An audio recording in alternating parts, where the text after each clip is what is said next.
آج ہم بات کرتے ہیں حضرت آمنہ رضی اللہ عنہا اور عبد المطلب رضی اللہ عنہ کا انتقال۔ حضرت آمنہ رضی اللہ عنہ کا انتقال۔ بسم اللہ الرحمن الرحیم۔ حضرت عبداللہ رضی اللہ عنہ شادی کے کچھ عرصے بعد بغرض تجارت شام گئے۔ جب واپس لوٹے تو ان کا گزر یثرب سے ہوا۔ چند روز کے لیے اپنے والد عبد المطلب رضی اللہ عنہ کے ننھیال میں قیام کیا، کیونکہ عبد المطلب کی والدہ یثرب کے قبیلے بنی نجار کے سردار کی بیٹی تھیں۔ اسی اثنا میں آپ بیمار ہوئے اور وہیں یثرب میں انتقال کر گئے۔ اس خبر سے قریش اور بالخصوص حضرت آمنہ رضی اللہ عنہا کی جو چوٹ لگی ہوگی، اس کے درد کا کون اندازہ کر سکتا ہے۔ سیدہ کے مغموم دل نے کتنا چاہا ہوگا کہ یثرب جا کر اپنے مرحوم خاوند کی قبر کی زیارت کریں، لیکن آپ کے پیٹ میں جو امانت تھی، اس کی حفاظت نے قبر کی زیارت سے باز رکھا۔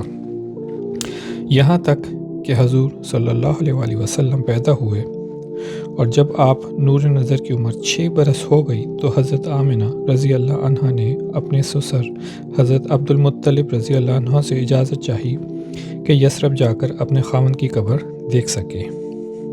آپ نے انہیں اجازت دے دی۔ سیدہ آمنہ رضی اللہ عنہا اپنے فرزند کو لے کر یثرب روانہ ہوئیں۔ ان کے ساتھ ان کی سیاہ فام کنیز ایمن بھی تھیں، جو حضور صلی اللہ علیہ وسلم کو اپنے والد سے ورثے میں ملی تھیں۔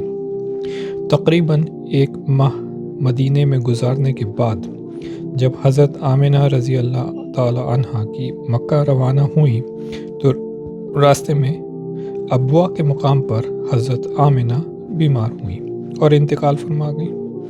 حضرت ایمن رضی اللہ عنہا نے حضرت آمنہ کو ابوا کے مقام پر دفن کیا اور حضرت محمد صلی اللہ علیہ وآلہ وسلم کو لے کر مکہ واپس آ گئیں۔ اب بات کرتے ہیں حضرت عبد المطلب رضی اللہ عنہ کا انتقال۔ والدہ کے بعد آپ صلی اللہ علیہ وسلم کے دادا عبد المطلب رضی اللہ عنہ نے ساری ذمہ داریاں سنبھال لیں، مگر جب آپ کی عمر 8 برس کی ہوئی تو دادا جان بھی اس دنیا سے رخصت ہو گئے۔ حضرت ابو طالب۔ دادا جان کے انتقال کے بعد آپ کے چچا حضرت ابو طالب آپ کے سرپرست بنے۔ حضرت ابو طالب کی مالی حالت اچھی نہ تھی، لیکن اس کے باوجود آپ نے خدمت گزاری کا حق ادا کیا۔ آپ نے اپنے بچوں سے بھی زیادہ حضور صلی اللہ علیہ وسلم سے پیار کیا۔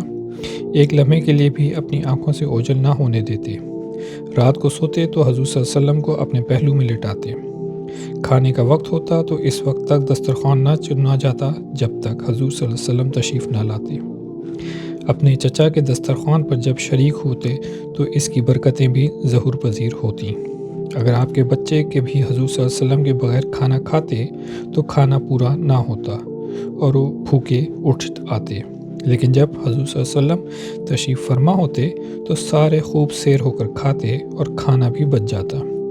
یہ دیکھ کر ابو طالب کہتے تھے، اے میرے بیٹے، تو بڑا برکت والا ہے۔ جزاکم اللہ خیر۔